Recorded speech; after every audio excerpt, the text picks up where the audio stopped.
Yo quería, después del viernes pasado, que tuvimos la reunión ahí con Huácar y con Tomás, donde hicimos ese diálogo ahí entre los dos, presentarles hoy a Claudio Ascioli, ¿sí? Que es quien va a presentar, ha sido uno de los que ha presentado el video, junto con Eduardo Moreno y Constanza Bilbao. Un poco la lógica de estos tres expositores, nosotros decidimos invitarlo solo a Claudio para que sea un poco más centrado, ¿no? Como que no tener tres expositores que nos lleva mucho tiempo. Constanza viene más del campo de lo ambiental, con lo cual su enfoque es mucho más saber sustentar en el sentido de cambio climático, adaptación, más al proyecto. Eduardo Moreno entra más en la cuestión de las políticas sociales. Y Claudio Ascioli es el que integra en términos de políticas de vivienda, políticas territoriales y también sustentabilidad en términos de proyectos en general. Claudio fue jefe de la unidad de capacitación y construcción de capacidades de ONU Habitat, y tiene una gran experiencia en términos de sector privado.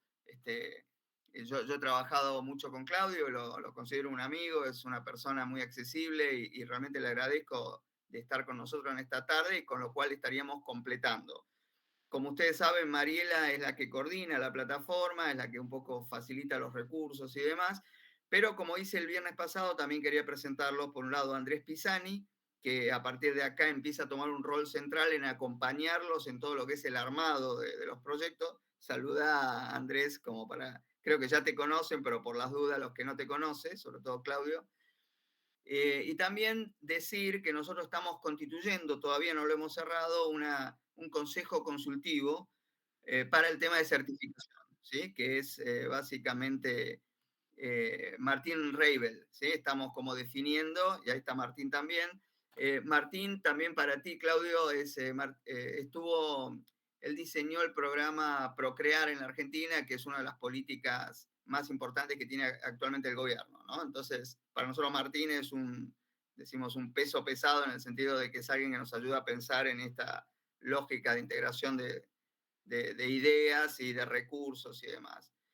Entonces, yo antes de arrancar quería pasarle la palabra a Mariela, si querés retomar un poco con respecto a preguntas o a cuestiones que hayan surgido, como hacernos el recordatorio, como así estamos todos en la misma página, antes de pasarle a Claudio, digamos, si quiere redondear o si quiere contestar alguna pregunta puntual. Mariela, adelante. Ahí estamos, buenas tardes. No tengo mucho para agregar, Fer, porque ya veo que vos hiciste ahí los avisos parroquiales. En estos días le van a estar llegando los test de los módulos que están pendientes para que puedan revisar los videos nuevamente y completarlos. Y creo que con eso estamos, ya lo demás lo mencionaste vos. Perfecto. Entonces, yo quería nomás leer, sé que ustedes ven el video, pero como refresco la pregunta que le formulamos a Claudio es, ¿cuál es en tu experiencia la mejor política de movilización de suelo urbanizado para generar vivienda adecuada y asequible? Esta fue la pregunta. Algunas de las cuestiones que yo quería poner en contexto también a Claudio de los proyectos, acá hay en danza como 3 proyectos, hay muchos, ¿no? Nosotros seleccionamos 15, pero hay 3 que están presentes acá, que son, por un lado, un proyecto de expansión urbana importante con lotes con servicio en la ciudad de Comodoro Rivadavia. Después te pueden hacer una muestra, pero no les quiero hacer perder tiempo porque ya la hemos hecho varias veces.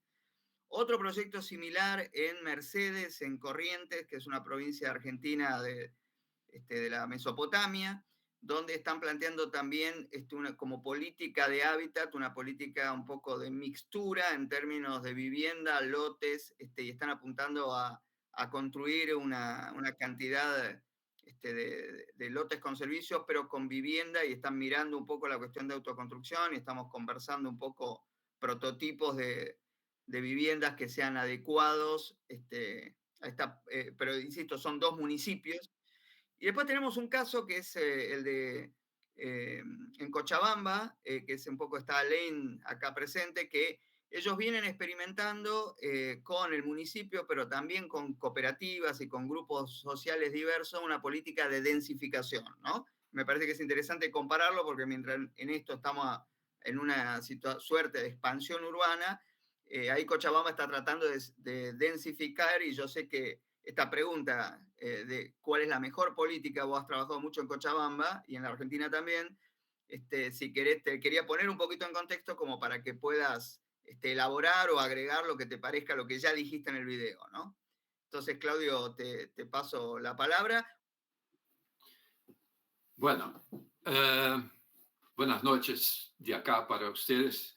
Creo que buenas tardes ahí en Buenos Aires y otros lugares donde están. Con mucho gusto estar con ustedes y hablar de un tema que no solamente trabajé en varios países, pero que está muy cerca de mi corazón, que es la cuestión de la vivienda y cómo realizar el acceso a una vivienda adecuada por diferentes grupos sociales y económicos dentro de una determinada sociedad, ¿no?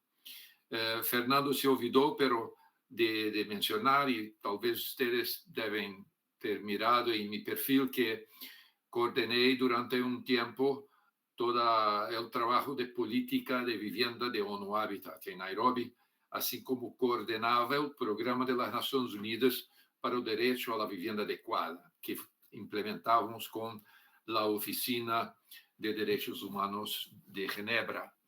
Entonces, la publicación que es muy citada, donde están formuladas todas las referencias al derecho de la vivienda adecuada como derecho internacional conectado con el derecho a una vida digna y todos los instrumentos internacionales donde los países miembros, entonces, principalmente los que ratificaron, ¿no?, el Pacto de Derechos Económicos, Sociales y Culturales, que son obligados, la verdad, cuando son miembros del pacto, a realizar una serie de iniciativas en su país para viabilizar de una forma gradual, porque la progresividad es un tema muy importante en la realización de estos derechos humanos dentro de una sociedad. Entonces, que los países, a través de sus sistemas y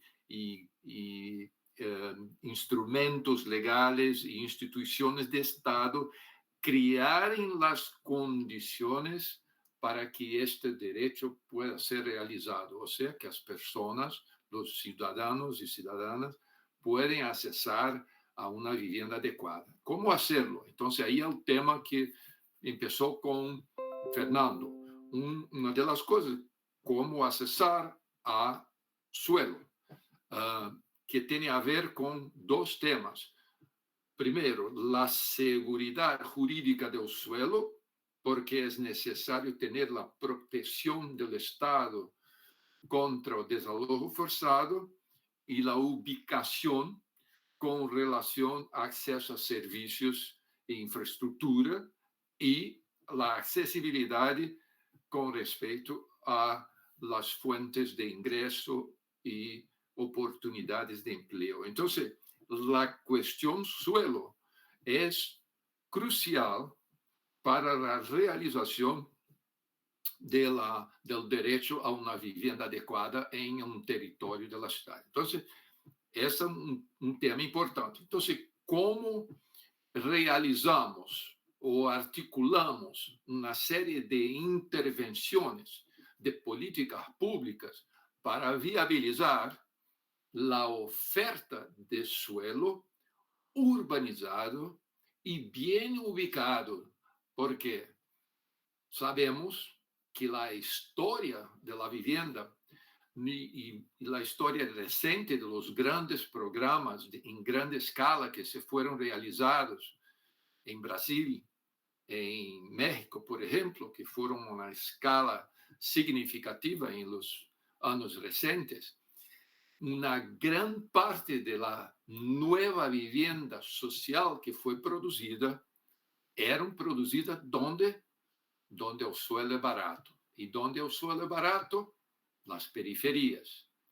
Entonces, y ahí tenemos dos temas muy críticos, que es la conversión de tierra de uso rural para urbano, que en México fue una escala asustadora, a punto de que, por ejemplo, después de casi 10 años de política de vivienda, produciendo una media anual entre 400 y 600 mil unidades, hicimos una avaliación. Yo fui responsable para hacer el perfil de la vivienda de México, y entonces descubrimos a través de los datos del censo y todas las investigaciones, eran como 5 millones de viviendas abandonadas, subutilizadas, vandalizadas, por un fato. Bueno, había varias razones, pero un tema era que se produjeron enclaves y no se produjeron ciudades. Las personas abandonaban porque no tenían cómo vivir en un sitio donde tenían que se transportar por tiempo y recursos financieros muy costosos. Y a veces visité algunos enclaves, entonces las personas tomaban 2 transportes, porque si tomaban un transporte que era interciudad, el costo era muy alto, entonces iban de van y cosas informales hasta el límite de la ciudad, y ahí sí tomaban un transporte que era el transporte municipal del municipio donde se encontraba. Entonces, la cuestión localización y acceso al suelo y acceso a la ciudad es un tema muy importante. El segundo es la cuestión de la ubicación. Entonces, ¿cómo hacer? ¿Qué instrumentos tenemos de política pública que conecta la planificación y ordenamiento del territorio de forma a permitir que los pobres también puedan vivir en la ciudad, y que hagan una mezcla y que se possa prevenir que haya esta periferización de la pobreza para enviar las personas a vivir cada vez más distantes del centro de la ciudad, y instrumentos legales que permitan al gobierno municipal, porque muchos de estos temas son de responsabilidades en muchos países del municipio, que normalmente los programas son responsables por el tema de la infraestructura y del suelo, la elección de la ubicación y localización dentro de sus planos de expansión urbana o plano de desarrollo urbano. Entonces, de intervenir en un régimen de propiedad privada del suelo que muchos países tienen, para garantizar que determinadas ubicaciones puedan ser utilizadas para objetivo de vivienda social. Entonces, ¿cómo hacer eso? Entonces, algunos instrumentos empezaron a aparecer en nuestro continente.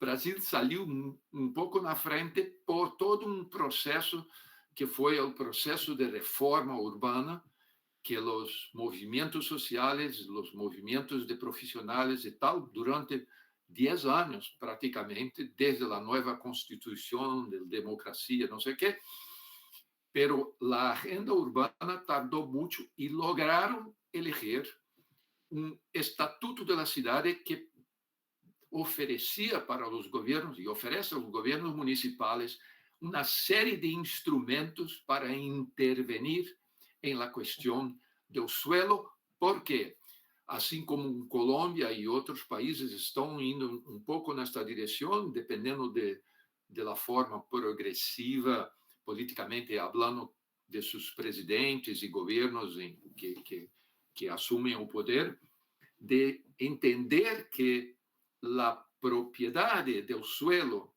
y la propiedad individual tienen que cumplir una función social. Entonces, con este principio constitucional, significa o quê? Que yo puedo tener la propiedad privada, pero tengo que utilizar mi derecho, que está consagrado en la Constitución y Código Civil, no sé qué, pero tengo que, ¿cómo se dice eso? hacer el uso social de esta propiedad, como que significa que no puedo ir especular y dejar este suelo toda la vida, porque la alcaldía tiene instrumento para impor impuesto progresivo, para no solamente crear, como se dice, desincentivos, pero incentivos para que yo, como propietario, possa poner este suelo para beneficio de la ciudad y de la sociedad donde está localizado. Y ahí aparecen dos instrumentos interesantes, que es la otorga onerosa, que es que los municipios cobran por el derecho de construir, que es el derecho del área sobre lo que todo que está al suelo. A medida que tiene una zonificación, por ejemplo, para dar un ejemplo, ¿qué significa eso? Existe una zonificación que diz que o índice de ocupação é 1. Significa que se tem um terreno de 1.000 metros, eu posso construir 1.000 metros quadrados de construção, segundo as regras todas. Então, índice 1. Pero o índice, em um determinado momento, como São Paulo e Belo Horizonte, duas cidades que decidiram que toda a cidade vai ter um índice de aproveitamento ou de construção 1. Então, se todos nós outros vivemos aí em uma dessas cidades e temos um terreno, todos nós outros temos já outorgado com o direito de propriedade, o direito de construir o índice 1. Pero a zonificação onde temos nossos terrenos são diferentes. Eu vivo em um local que o índice de aproveitamento é 10. E Martim, em sua zona, o índice é 5. Então, para Martim se beneficiar do índice, ele tem que comprar 4 vezes o índice a preço de mercado, que é o direito de construir em seu lote, arriba do índice 1. E eu tenho que comprar da alcaldía o direito para construir os 9, porque em minha zona, para me construir e usufruir da zonificação, tenho que comprar. E com isso, o que passou? As alcaldias começaram a capitalizar-se com operações relacionadas com suelo para viabilizar a vivenda social dentro da cidade, criar um fundo. O outro instrumento são as zonas especiais de interesse social, que são territórios dentro da cidade que podem ser ocupados por vilas ou favelas, mas também podem ser áreas que não estão ocupadas, independente de quem tem a propriedade desse suelo, através do plano de ordenamento territorial aprovado pelo município, se determinam estas zonas donde solamente se pode ter, por exemplo, lotes máximos de 200 metros quadrados, determinadas tipologias habitacionais que solamente servem à população de baixo e baixo médio ingresso. Então, estas duas maneiras estes dois instrumentos são instrumentos que permitem o acesso ao suelo e utilizar a variável suelo para benefício de uma população que não pode acessar uma vivenda através das regras do mercado, compra e venda, e um outro grupo que realmente necessita do apoio do governo para ter acesso a uma vivenda adequada. Então, solamente citei esses dois exemplos, pero para terminar e para começarmos aí uma conversa, em Estados Unidos, nos anos 70, se criou um instrumento que se chama la Inclusionary Housing, que traduzindo seria a vivienda inclusiva, que são intervenções de caráter legal e caráter de zonificação que cria uma relação com os privados, tirando benefícios de um e incentivando outros mecanismos para maior densificação, maior otimização do uso do solo e uma determinada porcentagem de las inversiones em vivienda, de projetos de vivienda, que devem ser, por lei, alocados para vivienda social. E isto tem, atualmente, andei estudando recentemente em Estados Unidos, tem como mais de 300 projetos agora espalhados em vários estados de Estados Unidos. E isso é interessante, ¿por quê? Porque a crise aí também está muito séria, a crise de vivienda. Não, a crise não é solamente de nós outros. Aí, com a crise de 2007, 2008, são quase, quanto foram, se não estou equivocado, foram mais de 5 milhões de famílias que perderam sua vivienda e foram viver em calle, porque não puderam mais pagar por suas hipotecas e toda a especulação que passou. Então, há uma crise de affordability, como se diz, de asequibilidade muito séria. Então, esse instrumento é muito interessante. E outro instrumento que é utilizado em Quênia, e agora as favelas brasileiras estão adotando através de um intercâmbio com uma experiência de Puerto Rico, que é o Community Land Trust. Não sei como traduziria isso, Fernando, mas não sei como se traduz trust em espanhol, pero em Quênia se utiliza também, que é uma forma de cooperativa de adquirir suelo conjuntamente, onde as pessoas têm é como uma cooperativa. Tu tens, o suelo tem determinado tamanho, se divide por los membros e cada tem o direito a esta parcela. Não necessariamente plano, pero é uma parcela de valor deste suelo, e aí, quando se faz o plano e tal, e plano de ocupação, então cada membro deste trust, então vai a ter acesso a determinado parcela do suelo para construir sua vivenda. Então, estão aí testando instrumento legal. A cidade de Belo Horizonte está fazendo teste com este instrumento dentro de favelas, e movimento de organizações de favela em Rio estão aí mobilizando muitos, como se diz, encontros, discussões com a alcaldía e tal, para realmente criar esta segurança jurídica do suelo para que possam invertir em vivienda. Então, Fernando, eu peguei aí este tema de suelo para pouco alinhavar uma série de possibilidades, não?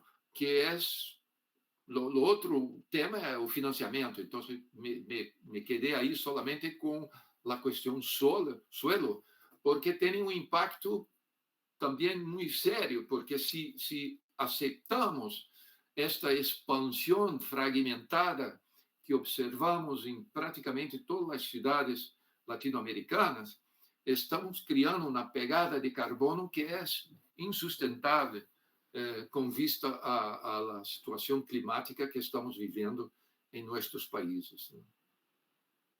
Gracias, Claudio. Ante nada, aclaración, Trust Fund es lo que nosotros llamamos fondos fiduciarios, ¿no? En Latinoamérica y en la Argentina se usa muchísimo. La gran diferencia es que nosotros lo usamos como los famosos fideicomisos, ¿no? El sector privado usa muchos fideicomisos para llevar adelante emprendimientos inmobiliarios. Lo que Claudio está contando son trust fund comunitarios. Es un poco en la Argentina. Sé que en Bolivia tienen mucha tradición y bueno, están los famosos cooperativistas uruguayos que tienen el tema de el suelo comunitario como política de movilización de soluciones habitacionales, ¿no?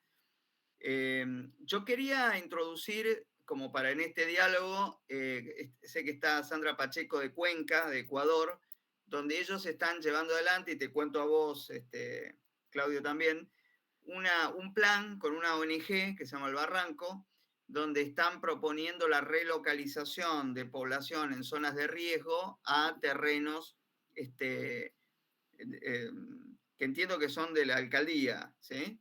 Entonces, me gustaría a lo mejor cederle tanto a Alain, Sandra, Adriana, o alguien de, la veo Ana Laura también, si tienen ganas, pues yo creo que acá Claudio, además de lo que contó en el video, está tirando estas tres cosas que las paso en limpio, ¿no? Las zonas especiales de interés social, que es una zonificación, donde trata de movilizar suelo con esta lógica del uso social, los fondos fiduciarios, donde se define un poco el programa de inclusión suburbana en la Argentina, incluye la opción de utilizar la tierra, movilizar la tierra en términos de fondo fiduciario, y estas zonificaciones especiales dedicadas a, por ejemplo, para el caso de Cochabamba, si quieren densificar una zona, estimular que la gente pueda acceder a mejor zonificación para estimular. Creo que todo esto en la experiencia brasileña, lo que él comentaba, ha sido muy importante. No ha permeado mucho en otros países latinoamericanos, o ha ido permeando en algunos de estos casos que voy contando, pero me interesa escucharlos a ustedes que están ahí con el tema de los proyectos, porque indudablemente el tema suelo es el número uno en cuanto a certificación y demás, y es muy importante, sobre todo quienes están proyectando estos barrios muy grandes, poder verificar en qué medida esto que Claudio señala de experiencias fallidas, de barrios, por lo que vi hasta acá, ninguno está proyectando nada en lugares distantes, no entraría en esa categoría, pero sí corre el riesgo cuando son escalas muy grandes, y entonces los quería escuchar. No sé, Adriana, si quería arrancar vos y vamos haciendo una ronda con los participantes, ¿no? Bueno, sí, buenas tardes a todos. Buenas tardes, Claudio. Encantada de conocerte, excelente. Me quedó picando mucho el tema de la zonificación, ahí el índice, digamos, de aprovechamiento. Es muy, muy interesante. Nosotros hemos también hecho una zonificación en Mercedes y nos encontramos, al ser un pueblo chico, tenemos problemas varias veces con los desarrollistas que nunca están de acuerdo con esto, con lo otro. Es un problema llegar a una ordenanza, digamos, realmente consensuada, ¿no? Pero bueno, el Estado tiene que, estoy convencida que es el Estado que tiene que marcar la normativa, y el norte, como vos decís, de hacer del suelo una función social, estoy plenamente convencida de ello. Nosotros en nuestro proyecto en sí tenemos esa seguridad jurídica porque es un lote con servicio, un terreno municipal. Está pensado tratar de desarrollar, justamente el martes que viene es el sorteo de los lotes, tienen todos los servicios incluidos, y creo que la trama urbana y la conectividad también está asegurada, pero también me interesa mucho su exposición porque hay muchos lotes ociosos alrededor de Mercedes. Mercedes se está expandiendo mucho, este loteo está en la zona suburbana, pero evidentemente tenemos necesidad de expandir nuestro eje urbano por la cantidad de la demanda al suelo que hay, ¿no? Y me interesó mucho justamente estas propuestas que usted hace en forma de tratar de consensuar con los privados, que son los dueños de la tierra, ¿no? Que tampoco ni la producen en forma agrícola ni ganadera, y es un suelo totalmente ocioso. Ver de qué manera también poder llegar, digamos, a un arreglo, a un acuerdo con estas personas para expandir la trama urbana que no, y darle posibilidad, digamos, a todos los sectores a tener su tierra y poder luego construir. En nuestro proyecto específico, al tener nosotros el suelo, queremos justamente buscar el financiamiento que sea de alguna forma híbrida para poder ayudar a esta gente a construir sus casas, ¿no? Su vivienda. Gracias, Adriana. Yo propongo, hagamos una ronda, así Claudio después puede tomar de los distintos casos. Quería darle chance, no sé, a Lane, si querés retomar un poco el tema de densificación en Cochabamba y qué modelo están pensando ustedes, si es a lo mejor de estos tres o de otros que estén considerando, ¿no?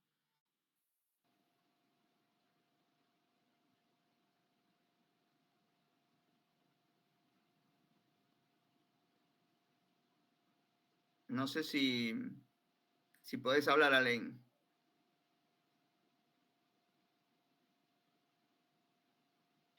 Parece que tiene algún problema técnico. No te escuchamos. No lo escuchamos, pero debe estar ¿No? con el... Ah, ahí está, dale, Alain. Ya, perdón. Bueno, muy buenas tardes a todas y todos. Buenas noches, Claudio. Muchas gracias por la exposición. Y sí, hay varios elementos que de alguna manera se relacionan también con la propuesta que estamos desarrollando y, bueno, varios temas también que nos gustaría mucho luego poder profundizar.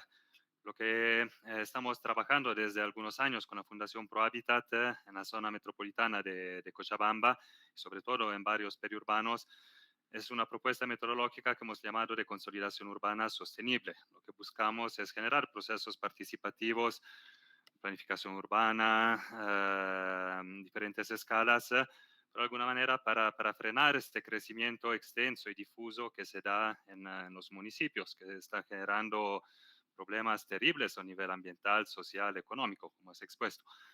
Entonces, ahí, bueno, trabajamos en tres componentes. Uno es el de saneamiento urbano, donde se desarrollan estrategias, instrumentos para solucionar un poco los problemas técnicos legales que hay en torno a la seguridad de la tenencia, el derecho propietario.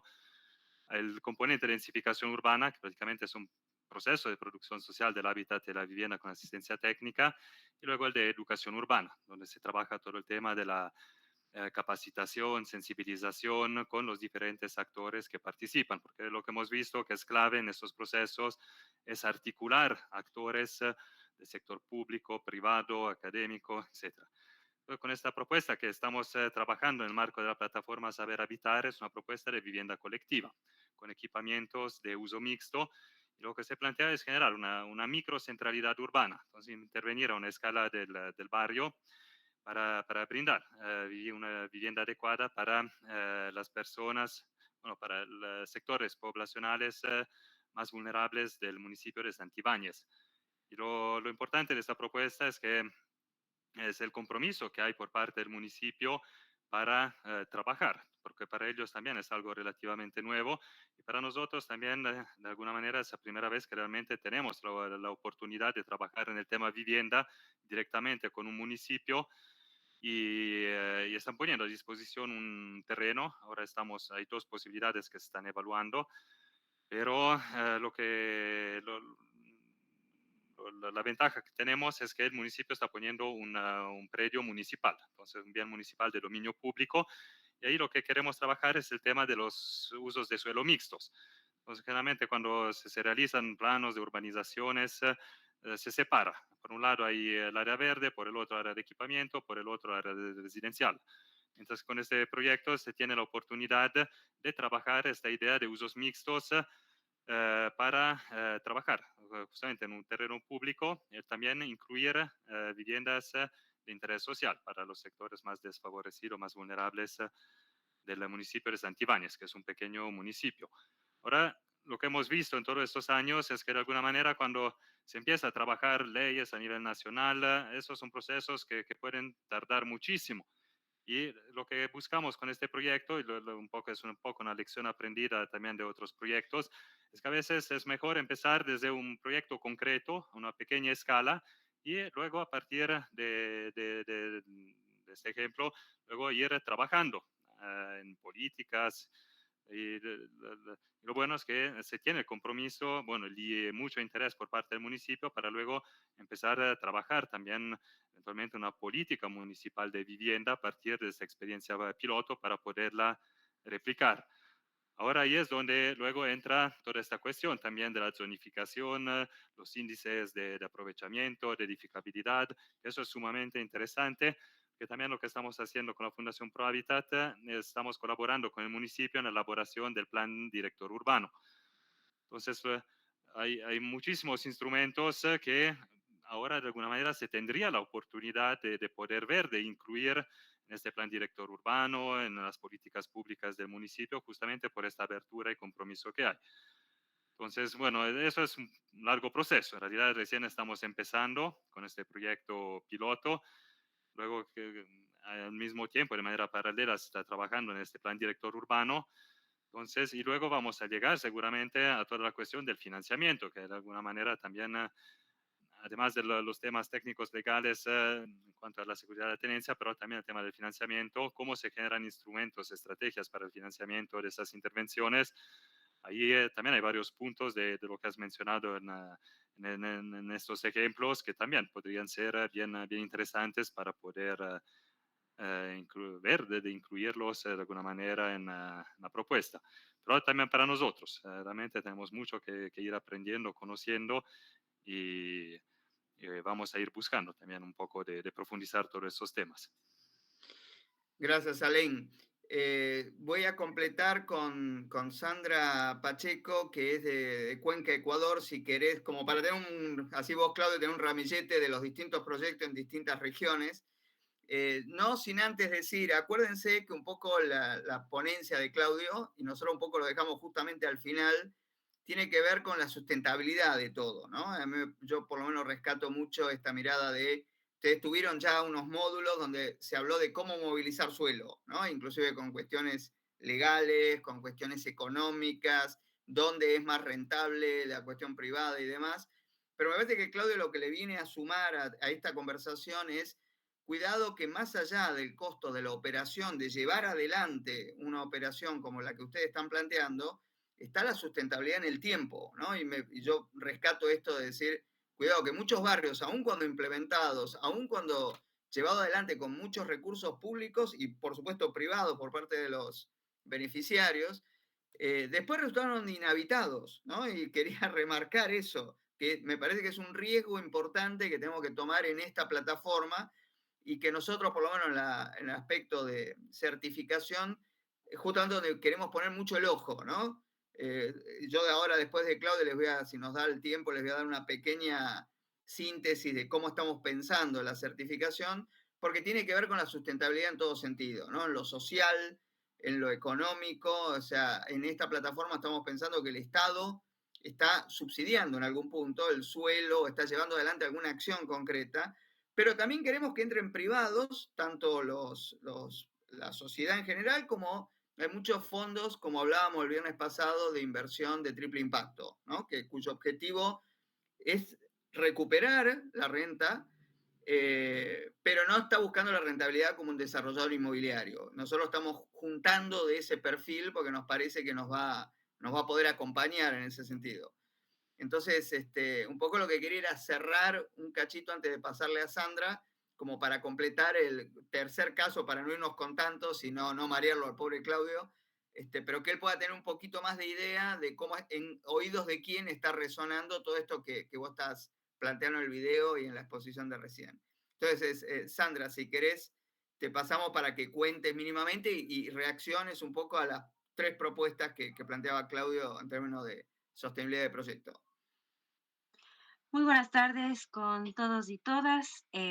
Muy contenta de tener al profesor Claudio.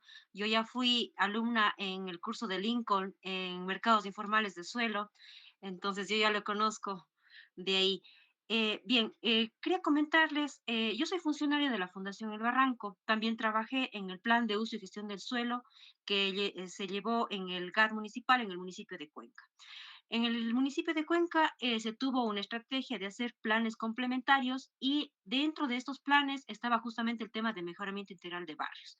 Es un tema que ya se lo ha venido tratando desde la Fundación El Barranco, ya hubo un programa que se ubicó en unos 10 barrios y justamente ahora con la articulación de la unidad estratégica y también con las directrices de la Dirección de Gestión de Riesgos, vemos que también hay una población vulnerable, porque Cuenca, si bien no tiene, digamos, población informal por tenencia de suelo, tenemos un número alto de población informal ubicada en áreas de riesgos de remoción de masas, en áreas propensas a inundación. Entonces, esa es la población informal, que hay unos barrios en el norte de la ciudad que tienen una población, digamos, vulnerables, y sus viviendas están totalmente, digamos, destruidas, y ahora lo que se quiere es justamente atender digamos, con esta propuesta de este proyecto, atender a esa población que no tiene una vivienda. Entonces, se ha visto oportuno dentro del plan de uso y gestión del suelo, se ubicó ya unas reservas de suelo, que estas vendrían a ser, digamos, como unas zonas especiales de vivienda de interés social, unas 6. Entonces, ya tiene Cuenca ubicado dentro del área, digamos, urbana y rural de expansión urbana, que es donde va a acoger urbanización, y también son áreas que están servidas con, digamos, al menos con los servicios básicos. El tema del transporte, eso sí hay que trabajar un poco, porque actualmente donde se quiere hacer la propuesta, no tiene la suficiente, digamos, demanda, y por ese motivo no hay tampoco la cantidad de buses que puedan, por ejemplo, tener en todo momento. Bueno, la propuesta justamente ya se ubicó, es para justamente reubicar a este grupo de población vulnerable en el norte de la ciudad, y justamente, bueno, el tema que aquí en Cuenca, en lo que es el tema de suelos, tenemos el costo, justamente es a nivel de país que tenemos el suelo más caro. Entonces, eso ha hecho que en Cuenca no tengamos vivienda de interés social, ni los promotores tampoco lo han apostado para este tema. Ahora, desde Fundación El Barranco, se está haciendo un tema de vivienda de interés social.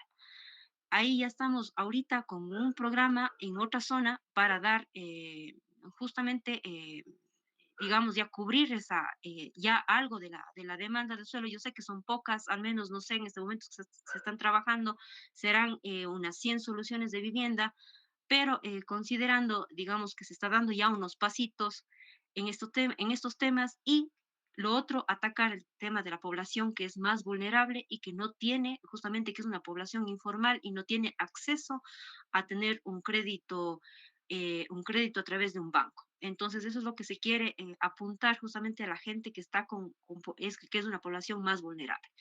Aparte, en esa zona es justamente tener un tejido un poquito más de usos mixtos, porque, digamos, y casi, bueno, al lado ya se hizo un tema de vivienda, pero es vivienda VIP mezclada con BIS.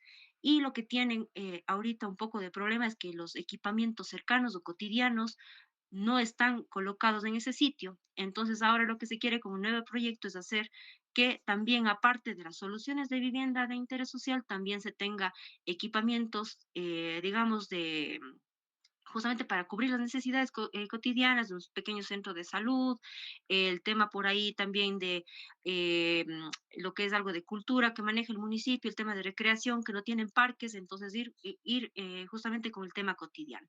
Un poquito eso es a grandes rasgos el proyecto que se quiere, digamos, que se quiere dar impulso desde acá.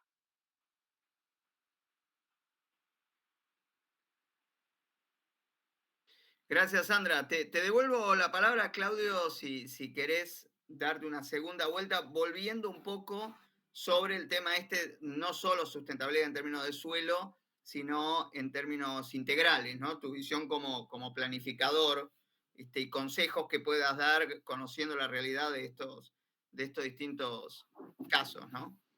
Sí, muy interesante y muy rico que tenemos ahí un grupo que está no solamente pensando, pero preparando proyectos de intervenciones que seguramente van a tener impactos muy interesantes y que podemos aprender más con ellos, ¿no? Pero quería volver al tema que mencionó Adriana, ¿no? A cuestión de involucrar y trazer para dentro del proyecto los actores privados que tienen muchas veces el poder sobre el suelo donde la ciudad está se expandiendo o los proyectos están se realizando. En América Latina no se utilizó mucho el instrumento de reajuste de tierra, se llama Land Readjustment en inglés, pero en Alemania, en Corea, en Japón, se utilizó masivamente como un instrumento acoplado con la planificación urbana. Y cuando yo coordenaba en ONU Habitat la cooperación con Corea, hicimos ahí un estudio para descrever la génesis del modelo coreano de hacer reajuste de tierra. Y es muy interesante que es mucho más sofisticado que los japoneses, y los japoneses adoptaron y copiaron un poco cuando ocuparon Corea durante la guerra, y entonces llevaron para Japón y empezaron a usar los instrumentos. ¿Qué significa? Que el primero, no voy a explicar todo el proceso, pero la institucionalidad es un aspecto muy importante que va a dar sustentabilidad a todo el proceso, que es un acuerdo entre el privado y el público, donde el privado abre mano de su propiedad legal durante un determinado tiempo para que, a través de una ingeniería institucional, una entidad de reajuste de tierra asume la propiedad del suelo para hacer todos los cambios de divisiones, de todo lo plano de utilización de esta tierra. Pero antes de esta intervención ocurrir, hay 3 evaluaciones del valor de la tierra para evaluar cuál es el valor de la tierra antes de la intervención pública, porque la valorización con la intervención pública va a aumentar mucho el valor. Y con esto, lo financiamiento del proyecto se da a través de la venta a partir del público de un determinado cantidad de suelo urbanizado que es financiado a través de esta, vamos a decir así, operación financiera, de cual el propietario recibe no toda la propiedad que tenía antes, pero un equivalente al valor que era antes de la intervención del sector público. Entonces, es muy interesante porque permite hacer muchos arreglos donde todos ganan. El privado gana porque su suelo va a ser urbanizado y va a valorizar. El público gana porque va a tener a su disposición un número significativo donde va a determinar si va a ser mixto, si va a vivienda social o si va a ser para a clase más alta, porque hay espacio para tal. Entonces los recursos entonces, que son generados a través del público es muy interesante para viabilizar esta sustentabilidad de largo plazo. Entonces, muy interesante, vale a pena explorar, ¿no? Y cuando se tiene los instrumentos de ingeniería política e institucional, es posible armar una cosa como esa. Hay tentativas, en Río de Janeiro se ha hecho un reajuste de tierra a través de una urbanización de favela, entonces, donde se logró sacar una parte de una enorme propiedad privada que pertenecía a una empresa para viabilizar una calle importante en los proyectos de urbanización de la favela. Entonces, todo esto es posible, son instrumentos que están. Al tema de la sustentabilidad, ¿no? Yo creo que Fernando tocó y yo había me olvidado que era una de los temas importantes para conversarnos. En mi vida profesional yo siempre trabajé con la cuestión de de la sustentabilidad institucional, que significa la institucionalización no solamente de procesos, de la política, pero de la base para que estas experiencias se puedan continuar, o sea, crear condiciones para que haya continuidad. Esto me espanta, porque somos pésimos en América Latina con el tema de la sustentabilidad y continuidad, ¿no?, de las políticas públicas. Tenemos una tradición de cambia todo y para todo, ¿no? Es una tristeza. Entonces, me espantó cuando los años 80 empecé a trabajar y vivir aquí en Holanda, donde estoy ahora, que los proyectos eran proyectos estructurantes y no importaba quién estaba en la alcaldía. Eran 7, 10 años y tú como ciudadano participaba y era informado continuamente cómo estaba caminhando la cosa. Entonces se creaba esa institucionalidad y que todos los mecanismos para viabilizar que esta política continúe estaban ahí garantizados. Entonces, primero, organizativo, institucional, y el segundo, la fuente. Entonces, la sustentabilidad financiera y económica también es un otro tema.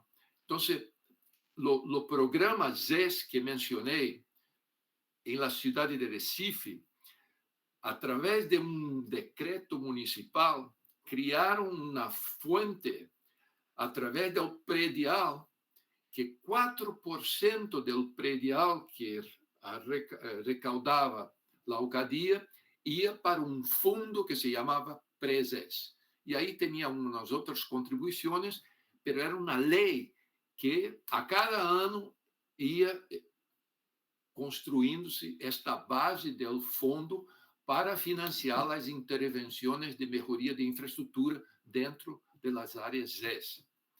E chegou a um ponto que a gestão do fundo não lograva invertir todos os fundos que estavam aí por uma simples razão, que a alcaldía não era capaz de fazer os projetos urbanos de intervenção. Então, a questão organizativa não estava bem resolvida de poder dar respostas a todas essas 65 ZES que haviam sido determinadas por lei através da zonificação e que não tinham os planos. Então, haviam os recursos e os planos não saliam. A outra questão é a sustentabilidade social, que chamo isso, que quando intervenimos em uma cidade onde vivem pessoas, há que pensar em um diálogo com as organizações sociais ou estimular determinados tipos de organizações para que haja uma interlocução entre o público e a população que está aí vivendo em um bairro, ou um assentamento, ou uma área de expansão urbana, para criar esta lógica de não somente do cidadão com a alcaldía ou com determinado departamento, pero a relação de los programas públicos, das políticas públicas, com uma base social onde tem seu impacto.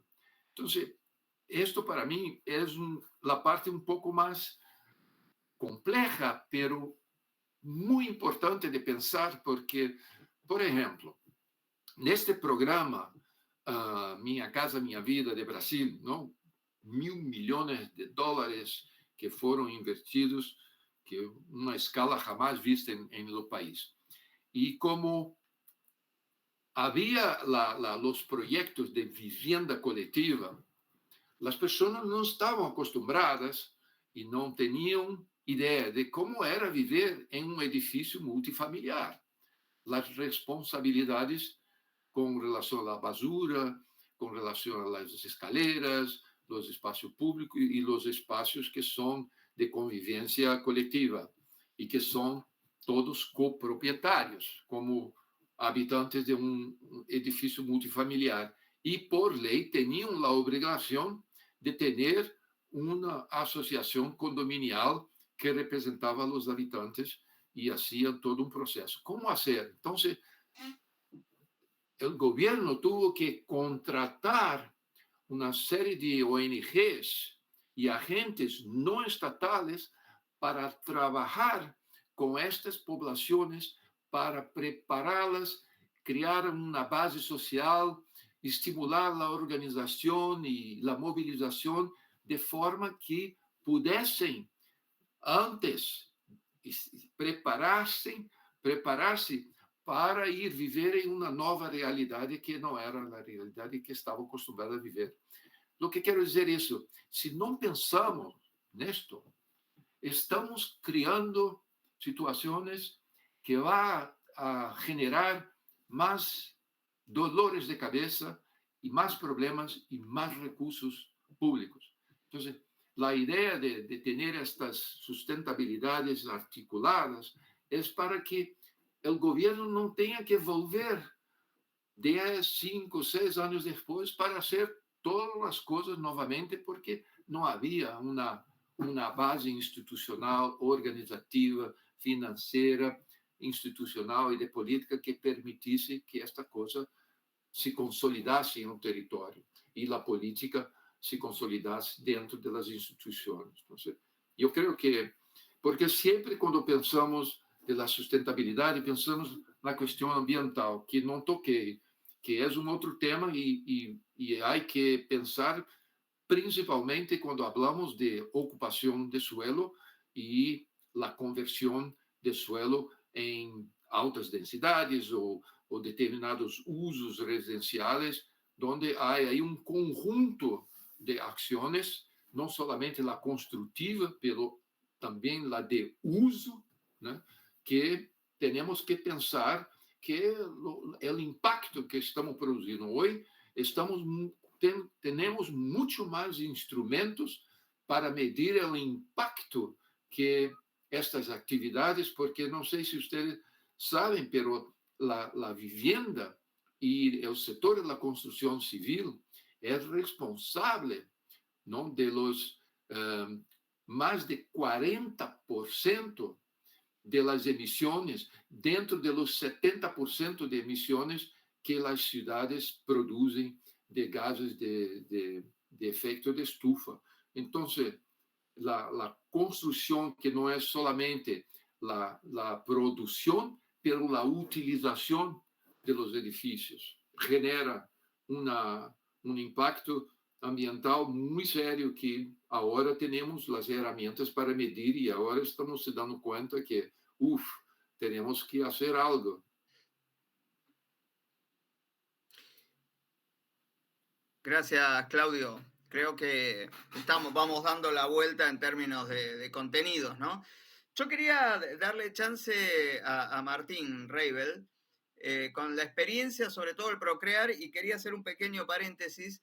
Yo lo escuchaba a Claudio hablando de toda la cuestión de efecto de gas invernadero, de la política habitacional. Justo estuve esta semana en Santiago del Estero, en un encuentro regional del Ministerio de Hábitat, donde había gente de distintas provincias, los institutos provinciales de la vivienda, ¿no? Y un poco el eje de la discusión ahí era como que a nivel de la agenda global hay mucha información, como bien decía Claudio, hay mucho material, hay mucho estudio realizado, pero a nivel de la gestión de los institutos provinciales y de la gente, ¿no? De las empresas que quieren llevar adelante procesos de transformación, una enorme dificultad donde está la cuestión del suelo, está la cuestión, bueno, en el caso de la Argentina, el tema macroeconómico muy complicado.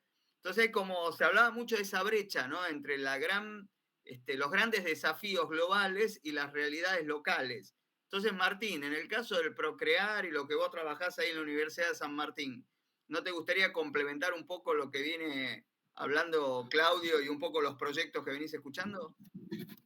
¿Cómo les va? ¿Cómo andan? En primer lugar. Un gusto, Claudio. Un saludo. Y un doble gusto, bueno, precederte en la palabra. Fernando, respecto a lo que planteas, a ver, como para hacer un poco una síntesis de lo que se pensó en su momento con el Procrear y lo que seguimos pregonando desde las diferentes cátedras, en mi caso en la Universidad de San Martín, con la especialización en gestión y producción de la vida.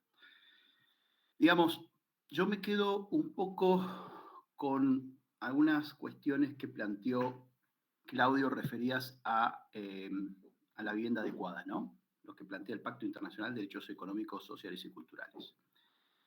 Respecto a temas tales como el asunto de la seguridad en la tenencia, ¿no? La tenencia del suelo, el asunto de los servicios, los gastos que se pueden afrontar, las condiciones de habitabilidad, la movilidad y la adecuación cultural, que son un poco los instrumentos que hacen a poder cumplimentar los proyectos respecto a la vivienda adecuada. En la Argentina, ¿qué nos pasó en materia de política pública históricamente? Algo que se copia lamentablemente en muchos territorios del mundo, inclusive, ¿no? El hecho de esta vivienda repetitiva, extramuros de las ciudades, en terrenos que se pueden conseguir muy económicos y que de repente la propia inversión pública, el apuro por invertir los dineros públicos justamente, han hecho de esa política pública un poco lo que explicaba Claudio recién en cuanto a México, por ejemplo, ¿no? Está el fenómeno este de viviendas sin gente y gente sin viviendas, ¿no? El hecho de poder haber abordado ciertas cantidades de barrios sin posibilidad de tener estos atributos que plantea el Pacto Internacional de Derechos Económicos, Sociales y Culturales, ¿no? De allí un poco buscando un cambio de paradigma, y si nos puede servir de algo para este ejercicio, este programa lo que buscó es una doble vía en cuanto a la generación de estos fideicomisos que bien planteaban recién, ¿no? Como el fideicomiso público, justamente, el programa Crédito Argentino para la vivienda única y familiar, en el marco, por cierto, del Bicentenario de la Argentina. Y por otro lado, también la recuperación de suelo por parte del Ejecutivo Nacional. Suelo público, que se encontraba continuamente disgregado, suelo público del dominio privado, ¿no? Son tierras del Estado. Así como el Estado tiene valores económicos, también tiene valores en suelos, en valores tangibles, como son las tierras. Aquí el hecho de poder congregar todos estos preceptos, se crea este programa Crédito Argentino del Bicentenario con una diversa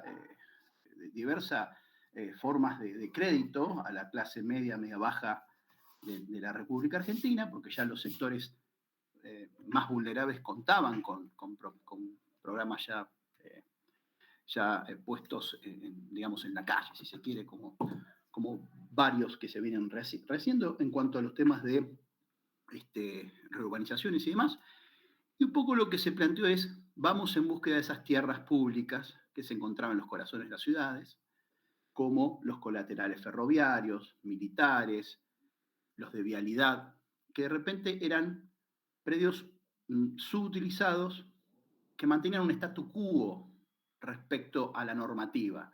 Normativa que me deja bien claro Claudio cuando habla de la importancia de poder sostener en el tiempo, de hacer sustentable el hecho de que las normas y sobre todo los organismos que se crean, ya sean públicos y privados, pero sobre todo lo público, puedan permanecer en el tiempo. Nosotros en su momento, cuando creamos esta agencia de administración de bienes de Estado y el programa Procrear, los creamos por ley, por cierto. Entonces, hoy por hoy existen, siguen trabajando, bien, mal, mejor, peor, pero existen. El hecho de poder contar con estos instrumentos para el acceso a la tierra pública también existen. Ahora bien, ¿alcanza con eso, por ejemplo, en nuestras latitudes en Argentina? Y seguramente del todo no. Seguramente siguen habiendo tierras públicas, ¿no? Pero de origen nacional. Pero creo que hay que dar un escalón mucho más allá, que tiene que ver con lo que planteaba recién Claudio. Esta idea de ya lo público y lo privado congregado. Así pueden surgir diversidades de posibilidades para poder seguir haciendo de la ciudad un lugar en el mundo para la gente.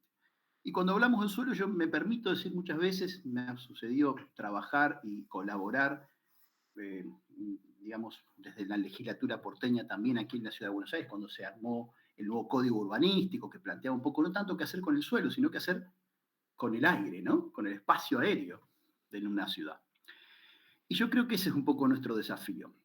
Existe el suelo, pero existe ese suelo bien ubicado, donde podamos tener una adecuación cultural, como hablamos recién, donde podremos tener cercanía a la movilidad para llevarnos al trabajo o permitirnos, bueno, contar con la tenencia de nuestro suelo. Pero hay algo de lo cual se habló la clase pasada respecto a esto de construir sobre lo construido, ¿no?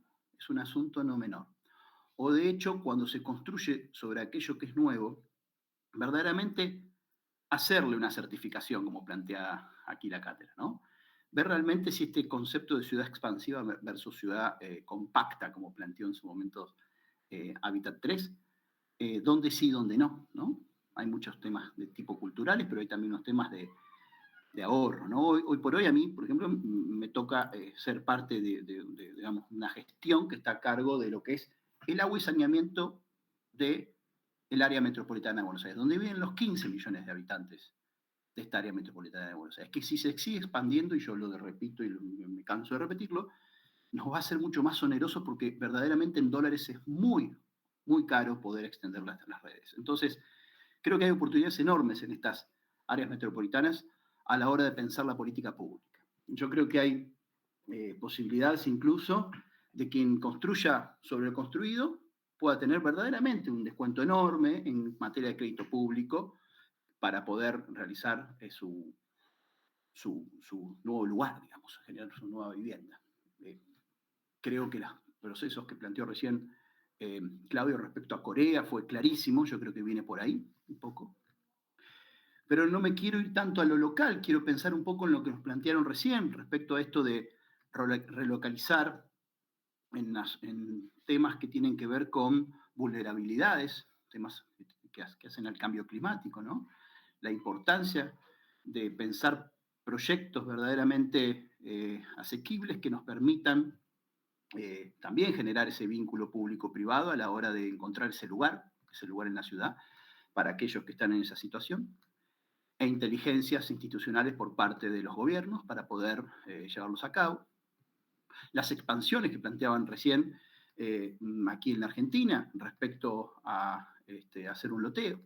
Bueno, hay que ver muy bien si es bancable o no es bancable, si esa ciudad tiene capacidad de poder recolectar los residuos de ese barrio, tiene la posibilidad de llevarle energía, tratar los líquidos locales, proveerles de agua segura, y tantos otros temas como los equipamientos. Yo creo que hay que trabajarlo mucho en ese respecto. Y tantos, bueno, algunas otras que hemos escuchado tanto hoy como antes. Entonces, yo creo que hoy por hoy, en nuestra Latinoamérica, donde contamos con la mayor cantidad de personas viviendo en ciudad, nuestra oportunidad tiene que ver con, digamos, más aguas adentro de la ciudad. No en todos casos porque hay asuntos de adecuación cultural que así lo merecen y que hay que trabajarlos puntualmente. Pero en general es como que tenemos trazado una línea, trazado, digamos, un patrón que hace a que sea muy difícil, y con eso me quedo, digamos, con el hecho de la institucionalización, con dos frases: los temas que tienen que ver con los cambios de paradigma y con los statu quo que se generan muchas veces en las gestiones, hace verdaderamente difícil, o por lo menos a nosotros nos tocó en su momento con Procrear y la recuperación de las tierras públicas, encontrar una ventana en el espacio donde poder hacerlo. Hoy por hoy, creo que estas posibilidades que está planteando esta cátedra, en conjunto con diferentes especialistas, no solo de nuestras latitudes, sino de otras, como tenemos el caso de Claudio, que creo que abren a la conciencia global que tenemos que tener quienes proyectamos y planificamos respecto a pensar un poco más los proyectos. Lo digo a mí mismo, que soy arquitecto, y a mis colegas, y lo digo como especialista en gerenciamiento de proyectos, más con P mayúscula que con P minúscula. Un poco lo decíamos el otro día. Pensarlo institucionalmente, y que aquel proyecto, que no es que porque sea de P minúscula, por tratarse del proyecto urbano, arquitectónico, no sea menos, pero que uno pueda pensarlo como si estuviera sentado en el sillón de aquel que conduce la política pública a los fines de ponernos en cada uno de los lugares estos stakeholders o, en tal caso, interesados de los proyectos. Así que bueno, no quiero hacerlo mucho más largo, es un poco la visión que planteo al respecto. Agradecerte, Fernando, y a todos por la oportunidad. Gracias a vos, Martín.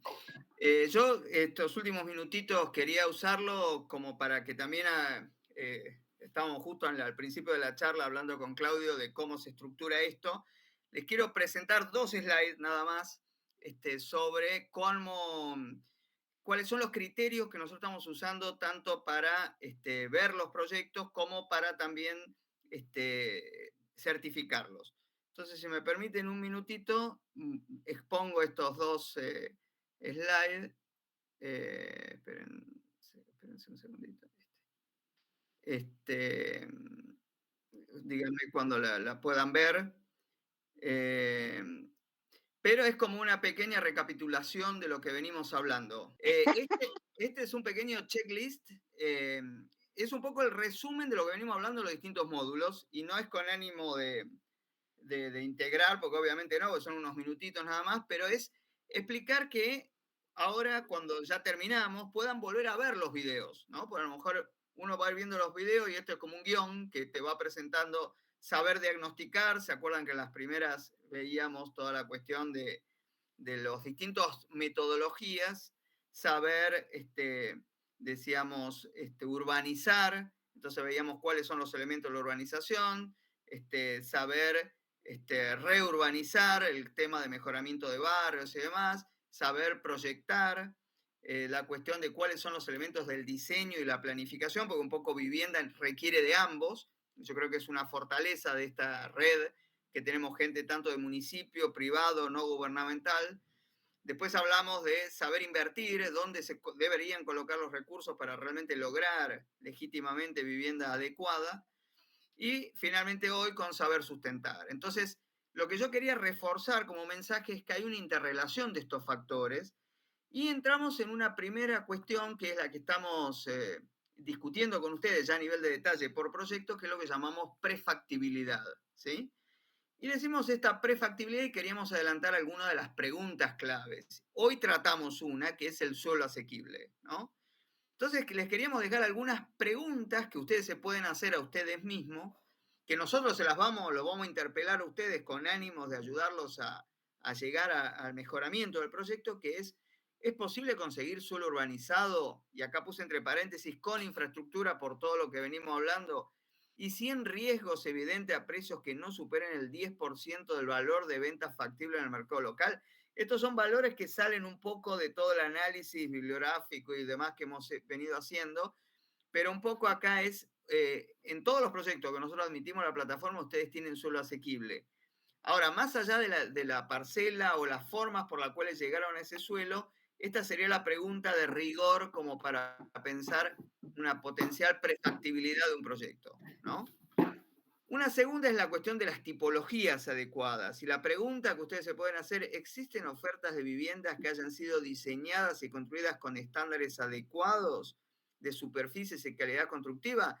Esto, en otras palabras, es, en la misma ciudad en la que estoy interviniendo, ¿hay alguna referencia, aunque sea histórica, de tipologías de vivienda? O sea, ¿cuál es la tipología que es la más adecuada? Y cada ciudad tiene su propia historia, ¿no? Entonces, identificarlo en términos de superficies, de diseño y de calidad constructiva. ¿Son viviendas para alquilar o comprar? ¿Sí? Si existen, identificar cuáles son y si no, analizar por qué no existen. Es decir, esto a lo mejor creo que de todos ustedes, que quien más avanzó más con la tipología de vivienda es Salén y el caso de Cochabamba. Pero ahí pensar, bueno, yo estuve estudiando las tipologías de ustedes, ¿por qué no existen tipologías como las que están planteando en el resto de Cochabamba? Y si existen, ¿cuánto cuestan? ¿Cómo entran en el mercado y demás? Yo creo que esas son preguntas muy relevantes para todos, ¿no? La tercera, financiamiento disponible. ¿Existen créditos o subsidios destinados específicamente para el diseño y la construcción de proyectos de vivienda adecuada? Es decir, acá es muy importante saber si me permiten la expresión, con qué bueyes se están arando, ¿no? El mercado, la banca privada, ¿provee créditos? ¿Los municipios tienen alguna forma de subsidios nacionales o demás? Y eso es muy importante cuando hablamos de financiamiento, estudiarlo antes y tener como la pantalla completa, ¿no? ¿Quién los provee y con qué condiciones? También. Otra cuestión, reglas del mercado claras y transparentes. Acá preguntaron, ¿cuáles son las normas nacionales y locales que regulan el mercado inmobiliario? Hay países, y acá somos muy diferentes, ¿no? La Argentina, Bolivia, Ecuador, Colombia, etcétera. Todos tenemos reglas muy diferentes en cuanto a cómo funciona el mercado en la realidad. Acá es muy importante entender cuál es el marco normativo, pero también cuál es el marco real, ¿sí? ¿Cómo accede la gente a la vivienda? ¿Por vía informal? A lo mejor hay un sector medio bajo que accede a través de, por ejemplo, grupos de obras sociales, grupos cooperativos, el caso de Uruguay o Bolivia. ¿Cómo inciden en su funcionamiento? ¿Sí? O sea, ¿cómo está institucionalizada? Esto que hablaba Claudio, ¿cuál es la sostenibilidad de todas estas reglas en el tiempo? Hay cuestiones hasta tribales, ¿no? Hay casos de comunidades originarias que funcionan a partir de un esquema más relacionado con terrenos colectivos o con formas de funcionamiento social de tipo más colectivistas. Otra pregunta, ¿cuánto demora procesar un pedido de construcción? Este es un pedido importante, sobre todo cuando queremos empezar a establecer relaciones con potenciales financiadores. Muchas veces los recursos son disponibles, pero el gran temor es cuánto tiempo lleva a lograr las aprobaciones, algo que recordarán que Planet, cuando al principio empezaba a hablar de su modelo, es uno de los riesgos mayores el tiempo de procesar pedidos de construcción. Y el último punto es demanda con formas de ingreso suficiente. ¿Cuál es el salario promedio de la población? Esto es una pregunta muy básica, pero es muy importante entender y los distintos escalafones de salario. ¿Cuántos salarios pueden reconocerse por hogar promedio? ¿Cómo están estructurando el hogar? ¿Existen formas de organización social que facilite el acceso a la vivienda adecuada? Muchas veces existen, como en el caso de Argentina, planes sociales que incluyen como un plus en función de vivienda. Paro en esto, porque nomás les quería presentar esto lo que tendríamos que resolver a corto plazo, que es responder este checklist y un poco en algunos, en el caso de ustedes, se lo hemos mandado por escrito, en otros que no lo hemos hecho todavía, quería aprovechar esta oportunidad que estamos juntos para presentarlo y contar muy brevemente cuáles son los criterios, que nosotros tenemos pensados de certificación. Nosotros tenemos en mente 7 criterios. Después podemos ir en los detalles cuando los vamos a ir publicando y demás, pero el primero obviamente es localización, porque es uno de los puntos centrales del derecho a la vivienda adecuada.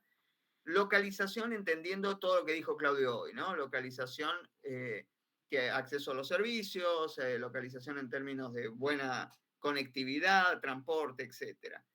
El segundo tiene que ver con el diseño urbano y arquitectónico, o sea, el famoso partido de proyecto y resolución de las tipologías, como mencionabas antes.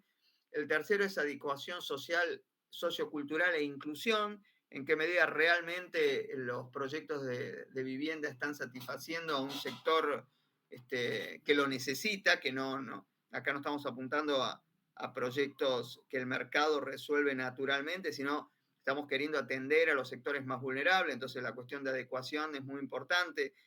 Muchas veces los institutos provinciales tienen que responder a una tipología o una solución o un esquema más universal, pero cada vez más se busca atender con proyectos casi diseñados a medida. La sustentabilidad del ciclo de vida de la vivienda y del hábitat, estos que hablábamos de cómo se mantiene, cuánto cuesta la energía para su operación, la estrategia económico y financiera, entendiendo también cuestiones de economía circular. Nosotros, algunas de las propuestas de quienes aplicaron acá a la plataforma tenían que ver con, por ejemplo, la utilización de residuos para hacer vivienda, de residuos no solo sólidos, sino también la utilización de terrenos en desuso. O sea, hay todo un paquete en términos de estrategia económica y financiera, que es ahí donde nosotros estamos poniendo el foco en darles apoyo. La cuestión de técnicas y materiales de construcción, también sabemos que las técnicas constructivas pueden bajar significativamente el costo de construcción, especialmente en zonas rurales. Y finalmente, el último punto, que es el que vamos a usar para la certificación, es cómo el proyecto logra impactos y resultados a largo plazo en términos de prosperidad. y acá un poco también me tomo de las cosas que decía Claudio, muchas veces la sostenibilidad está definida también en qué medida la población fue consultada, en qué medida la vivienda sirvió como base para prosperar, en qué medida cuestiones de tenencia de suelo, cuestiones relacionadas con la legalidad y la institucionalidad de todo esto se puede llegar a mantener, ¿no? Si tuvieran alguna pregunta, como yo mencionaba, nosotros después vamos a empezar ahora estas discusiones individuales o por proyecto, pero ya para cerrar formalmente quería escucharlo si hay alguna pregunta y si no, ya en 5 minutos hacemos el cierre formal, ¿no? ¿Tienen alguna pregunta o también le quería dar chance a, antes que ustedes pregunten a Claudio como para también ayudarme con cerrar por lo menos este módulo, pero tenemos estos minutitos.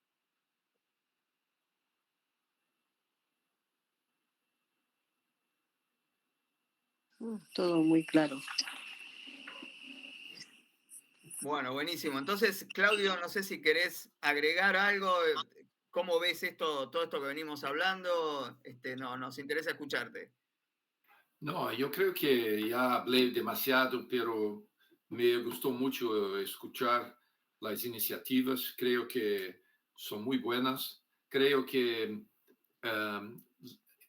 teniendo el principio que tú acabas de compartir con nosotros, esto de la certificación me parece muy interesante porque cómo se adapta a las diferentes localidades donde los proyectos, países, ciudades, ¿no? Con su propia cultura legal, institucional, ¿no? Pero si concordamos que esto es una tabla rasa que va a definir la calidad y lo impacto positivo de un proyecto, que estos son, vamos a decir así, el capital de cada proyecto, ¿no? El capital institucional, capital normativo, capital conceptual, entonces un conjunto de valores que podemos entonces compartilhar más tarde para ver qué logramos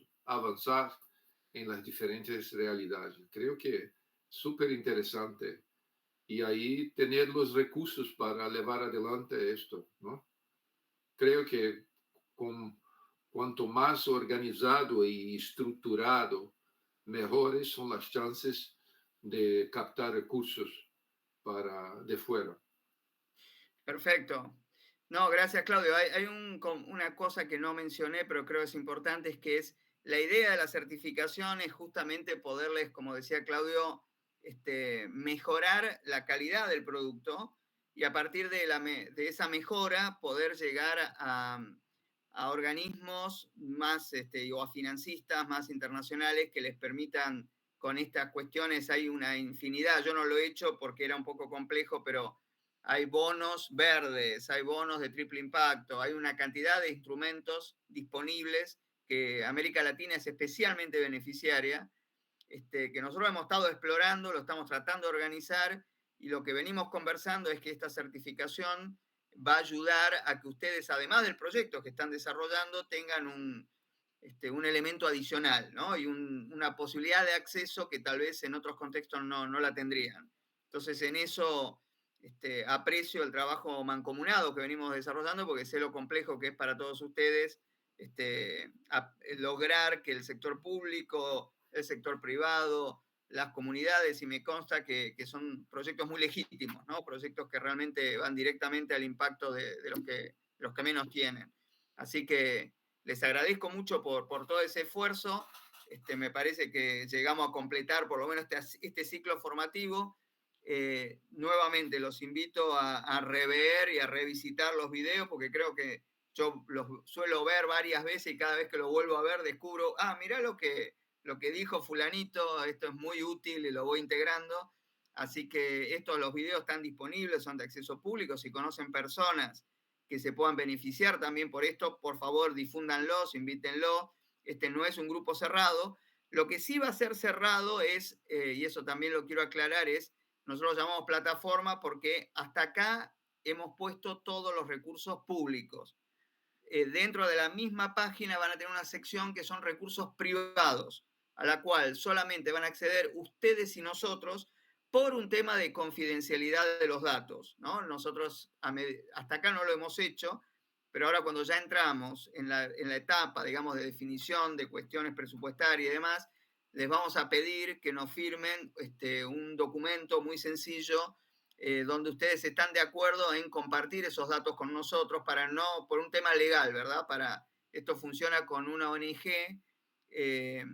que va a custodiar, o sea, esos datos que ustedes suban a la plataforma no van a ser públicos, o sea, hasta acá los públicos son los que estamos exponiendo, los que venimos conversando, por ejemplo, acá, como ustedes saben, nosotros grabamos estas sesiones, después son editadas, cuando hay cuestiones que pueden ser confidenciales se las quita y se cuida de que la información sea pública, pero va a haber una sección privada, que es cuando nos reunimos nosotros privadamente, los cuales no las hacemos en video. Lo digo por cuestiones de datos de ustedes y ya estamos entrando en otro campo, ¿verdad?